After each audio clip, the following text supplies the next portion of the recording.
This is just my Buddha head. As you can see, I'm stroking this Buddha head because right now I am still getting help for my mental illness issues and such, but I wanted to approach them in a way that I've never seen before. I have this Buddha head.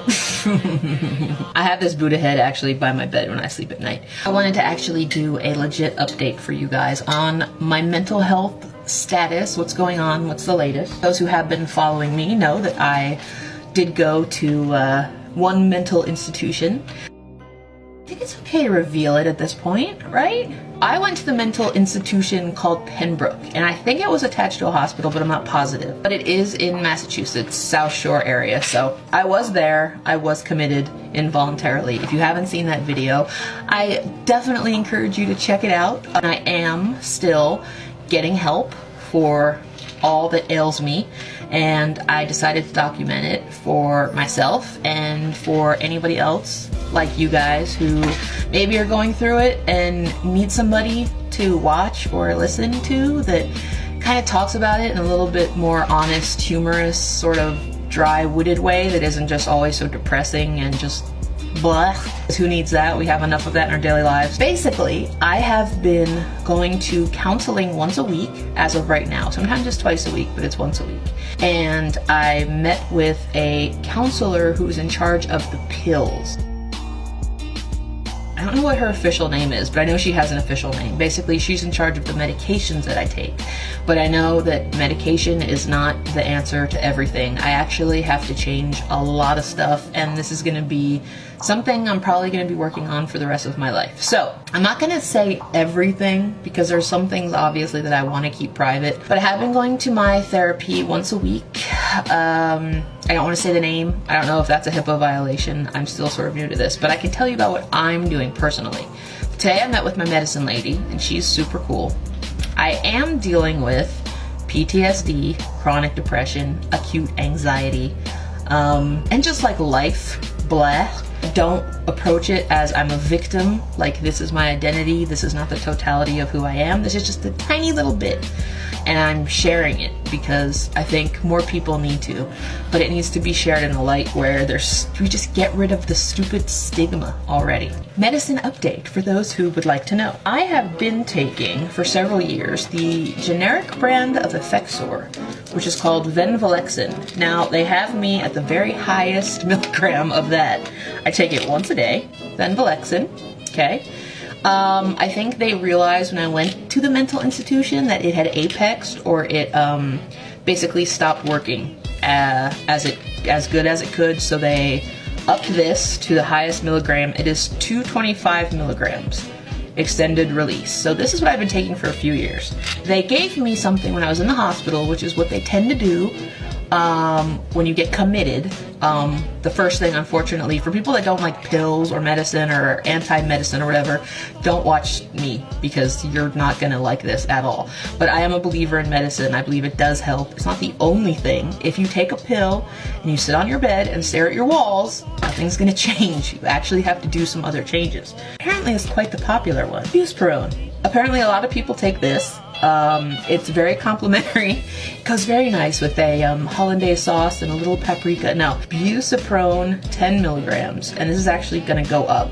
But this is something that works apparently very good with Venlafaxine. It's an extended release also. I take this twice a day. I do not condone nor approve of any kind of prescription medicine abuse, especially when it comes to narcotics. They are meant to be taken by a doctor prescribed only, and take them responsibly. You know how that whole thing goes, okay? I don't condone doing this to get high or doing this because you're just an idiot and you want to get high. Don't do that. If you're using it properly, yada yada yada. That's a good enough disclaimer, I think, right? Disclaimer? Explainer? Let's unzip. Let's unzoom. Let's unzoom. I've never been on anything. I have panic attacks all the time because I have acute anxiety.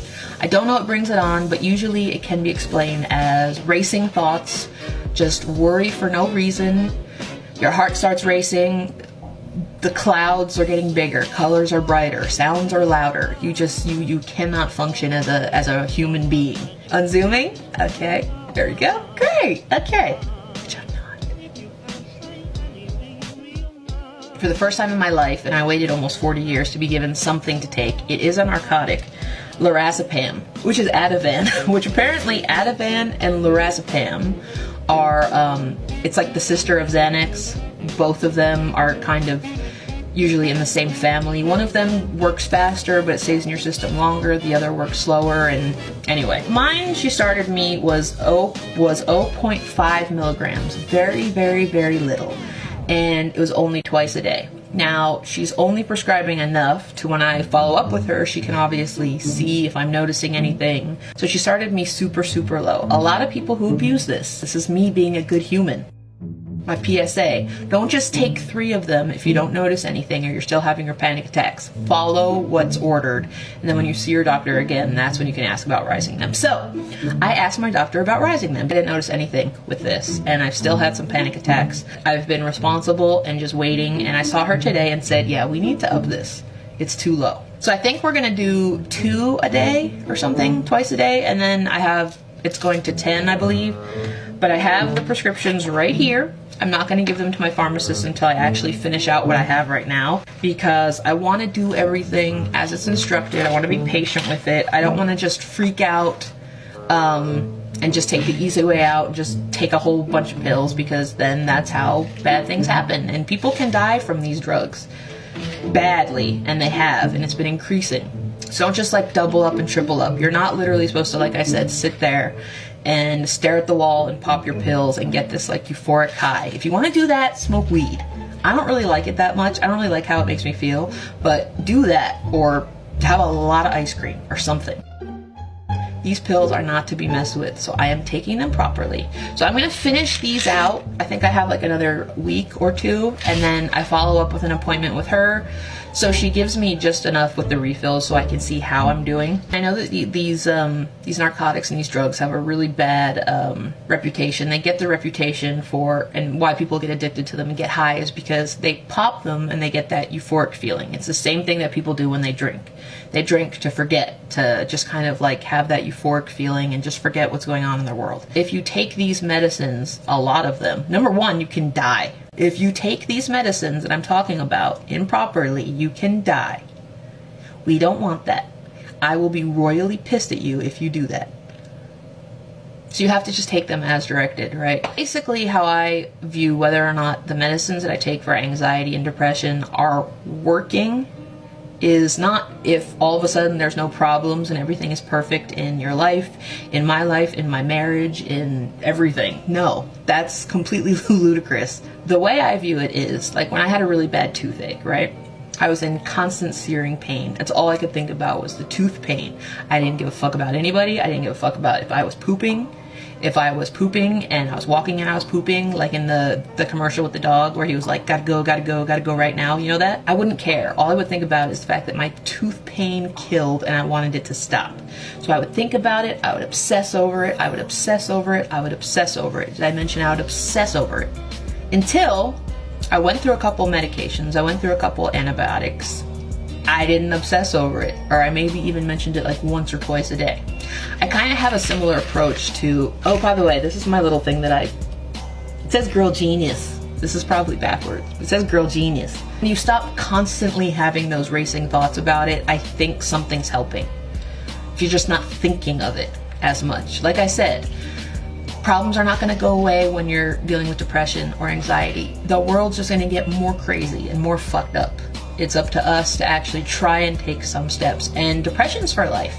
Anxiety is for life. There's no permanent solution to it. And this is something that I want to tell a lot of people, including myself. Nobody can give you the feeling of contentment and happiness and peace but you. I don't care who gave it to you before.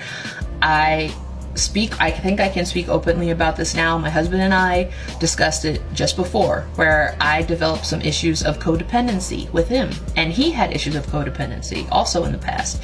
And while in the moment that seems really cool and awesome and you feel like so loved and special, in the long run it actually can be harmful and toxic, because you're going to get to a point where if your spouse is going through something and they can't be there for you in the way that they were, or they have their own issues to go through, which everybody does, you're going to be looking to them to give you that high.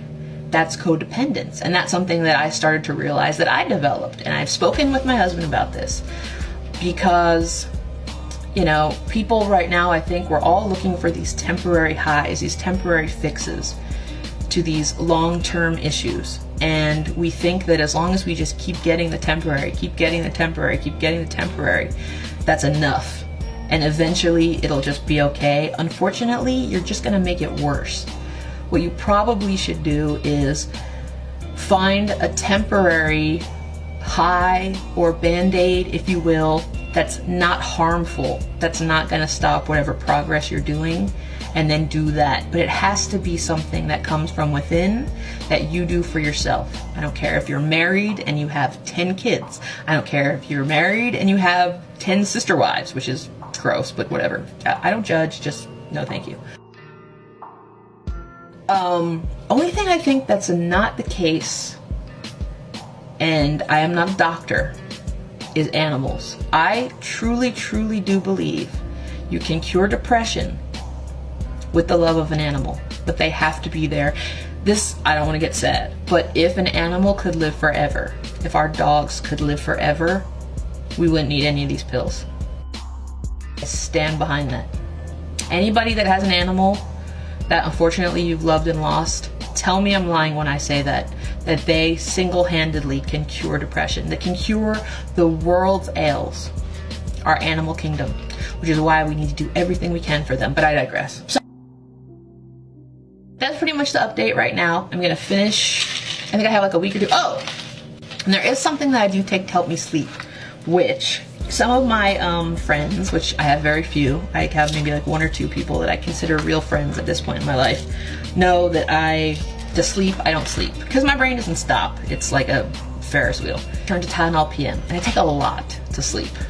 And depression, I would sleep a lot during the day.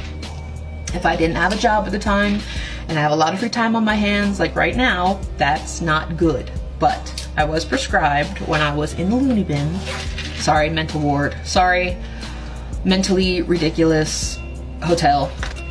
That's the mini in my little colorful bag right here. Zolpidem, which I think helps me sleep. So I take one of these and it actually does help me sleep. So yeah, I'm taking a lot of pills and medicine, but I'm doing them with the doctor's supervision. That's an update, I think, on my mental issues. Definitely still dealing with it. Definitely gonna be dealing with it for a long time. Today was a good day. Had a good conversation. My spouse was going through some things, like everybody else, was like a vessel to just hear and listen to what he had to say, and I did that, and I think he appreciated it and needed that. But I'm also going through my thing and trying to get better, so it's gonna be okay. It's all gonna be okay. And if you're going through something similar, then let me know about it. Send me a message or just stay silent, which is usually what I did when I would be online and found someone's videos that helped me with something I was going through. Just know that I'm going through it, and I'll talk about everything I can within reason and HIPAA laws, and we'll get through this together. Or we'll make something out of this, even if it's this, like a creative scrapbook, an online scrapbook, if you will, to know that you don't have to end your life. You don't have to just say, I give up. You can actually do this. You know, I put on all this makeup, but this is all coming off the minute this thing goes off. And all the zits are gonna come out. Hello! They're gonna be like, boop, boop, boop, boop, boop, boop. I'm gonna go watch some junk TV and eat some junk food. But baby steps. I give myself credit for the little things I do, and I gotta try. It's gonna be hard as fuck, but you've got to try. If you can't motivate yourself, let somebody else that's in your life motivate you. Even if you disagree with them, even if they're annoying you, let them in. That's my other message, is you have to let people in, especially when you're going through stuff in your life. I think our tendency, and my tendency as like a recluse, is to shut everybody off, close down. Sometimes good and needed for me to recharge batteries, but for those you love that are close to you, you have got to stay open, and you've got to open up. You cannot completely stonewall them. Nothing good will ever come of that. And I know it's You gotta just force yourself to open up again. And I promise you, if you can do that, even a little bit, open up a little bit to somebody else, especially somebody that loves you and only has your best interest at heart, you'll get better and you'll get through whatever it is you're getting through now. All right, that's it. Thanks so much for watching. Hang in there, guys.